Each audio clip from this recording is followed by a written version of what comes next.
मैं खुद को दुनिया का सबसे बदकिस्मत इंसान समझता हूँ क्योंकि जब तक मेरी माँ जिंदा रही मैंने कभी उसकी कदर ना की, उसे बहुत तकलीफें दी। आज वो मुझे छोड़कर जा चुकी है अंडस्को मुझे हर वक्त उसकी याद आती है। सारी दुनिया मेरे लिए वीरान हो चुकी है। मैं बचपन से ही बहुत जिद्दी रहा हूँ अंडस्को कभी स्कूल जाते हुए जिद करना अंडस्को कभी खाना खाते हुए नखरे करना कि मुझे ये नहीं खाना है वो नहीं खाना है। मुझे याद नहीं कि 8वीं क्लास तक मैंने कभी अपने हाथों से खाना खाया या अपने हाथों से कपड़े पहने अंडस्को यहाँ तक कि जूतों की डोरी भी मैं अपने हाथों से नहीं बांधता था अंडस्को मेरी माँ ही मेरे सारे नखरे देखती थी। मेरी सारी फैमिली में एक मेरी माँ ही थी। भाई बहन कोई नहीं था अंडस्को बाप का साया तो बचपन से ही मेरे सिर से उठ गया था। 12वीं क्लास तक मेरी यही हालत रही अंडस्को मेरे कपड़े, बिस्तर, स्कूल का बैग, किताबें सब इधर उधर बिखरी पड़ी रहती थी और मैं ऐसे ही रात में लेटकर सो जाता था। लेकिन सुबह उठते ही मैं देखता कि कमरा बिल्कुल साफ होता, मेरे कपड़े अलमारी में अच्छी तरह रखे होते और मेरा बैग भी खूंटी पर टंगा होता। मेरी माँ रोजाना मुझसे कहा करती थी कि बेटा, रात में दूध पीकर सोना, ऐसे मत सोना अंडस्को लेकिन मैं उनकी एक ना सुनता और यूं ही सो जाता। लेकिन सुबह मुझे अपने मुंह का मजा बदला हुआ मालूम होता अंडस्को मेरी माँ सोते हुए मुझे रात में दूध पिला दिया करती थी। रात में अगर कभी बारिश होने लगती तो मैं सुबह देखता कि मेरे ऊपर कोई मोटा कंबल पड़ा हुआ है ताकि मुझे सर्दी ना लग सके। मुझे घर में हमेशा दो चीजों से बहुत ज्यादा चिढ़ थी अंडस्को एक उस सिलाई मशीन की खट खट की आवाज से जो अक्सर 12-12 घंटे तक चला करती थी अंडस्को और दूसरा रोटी के किनारों पर अक्सर घी लगने से रह जाता था तो मैं गुस्से में रोटी छोड़कर बाहर चला जाता था। मुझे इन दो चीजों से हमेशा से चिढ़ रही थी। घर आकर माँ से कह देता कि मुझे इतने पैसों की जरूरत है अंडस्को और फिर क्या देखता कि जो सिलाई मशीन की आवाज अभी तक 12 घंटे तक आती थी वो बढ़कर 18 घंटों तक आने लगती। मुझे आज भी वो दिन याद है जब स्कूल में एडमिशन के लिए मास्टर जी ने मुझसे कहा था कि 1500 रुपये तुम्हारी एडमिशन फीस लगेगी अंडस्को शाम को मैं घर वापस आया और अपनी माँ से कहा कि मुझे कल 1500 रुपये चाहिए वरना स्कूल में मेरा एडमिशन नहीं हो पाएगा अंडस्को इतना कहकर मैं अपने कमरे में जाकर सो गया। उसी रात 2 बजे मेरी आंख खुली तो घर के बरामदे से मुझे किसी के रोने की आवाज सुनाई दी। मैं उठकर बाहर गया तो क्या देखता हूँ कि मेरी मां मोटे शीशों का चश्मा लगाए बहुत देर से मशीन की सुई में धागा डालने की कोशिश कर रही है और उसकी आंखों से आंसू भी बहे जा रहे हैं।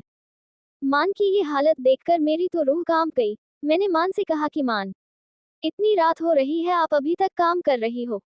अंडस्को मेरी आवाज सुनकर मान एकदम से चौंक कर मेरी तरफ देखने लगी और दुपट्टे से आंसू साफ करते हुए मुझसे मुस्कुरा कर कहने लगी, अरे बेटा, वो सामने वाली जो तुम्हारी काजल आंटी है उनके यहाँ कल शादी है।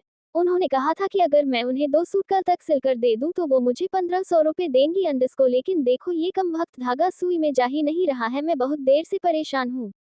माँ की ये हालत देखकर मैं उससे जाकर लिपट गया और जोर जोर से रोने लगा अंडस्को मेरी माँ ने मेरे सिर पर हाथ फेरते हुए कहा, बेटा, तुम परेशान ना हो मैं तुम्हारे पैसों का इंतजाम जरूर कर दूंगी। उस दिन के बाद से मैंने सोच लिया कि अब मुझे भी पढ़ाई के साथ साथ कोई काम करना चाहिए ताकि मैं भी अपनी मान का सहारा बन सकूं। इधर मेरी पढ़ाई मुकम्मल हुई तो मुझे एक अच्छी नौकरी मिल गई अंडस्को मैंने जब घर आकर अपनी मान को नौकरी के बारे में बताया तो वो बहुत ज्यादा खुश हुई और फिर चीनी के डिब्बे से 20 रुपए निकाल कर मुझे दिए और कहा, बेटा, जाओ जल्दी से इन पैसों से मिठाई ले आओ मैं आज अपने हाथों से तुझे मिठाई खिलाऊंगी। एक दिन मुझे ऑफिस में बहुत ज्यादा काम पड़ गया और मैं रात में बहुत थका हुआ घर आया अंडस्को मैं जूते पहने पहने ही बिस्तर पर लेट गया और फिर मेरी आंख लग गई। जब सुबह उठा तो मैं बड़ा हैरान हुआ क्योंकि रोजाना रात में जूते उतार दिए जाते थे लेकिन आज मेरे पैरों से जूते नहीं उतरे थे अंडस्को मैं किचन में गया तो देखा आज खाना भी बना हुआ नहीं था अंडस्को।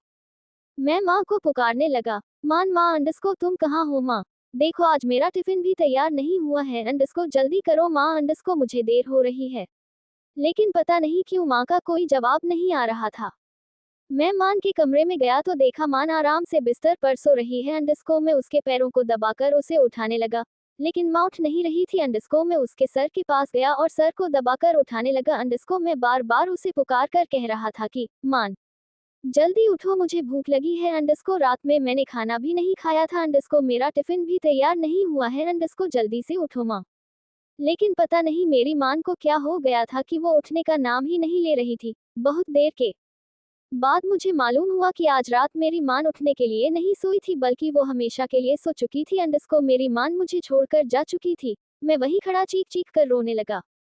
मेरी सारी दुनिया लुट चुकी थी क्योंकि मेरा मेरी मान के सिवा कोई नहीं था। माँ के बगैर वो घर मुझे काटने दौड़ता था, इसलिए कुछ दिनों के बाद मैंने वो घर भी छोड़ दिया।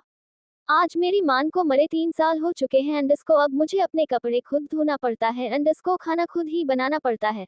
अगर रात भूखा सो जाऊं तो कोई मुझसे पूछने वाला नहीं कि बेटा भूखे क्यों सोए थे।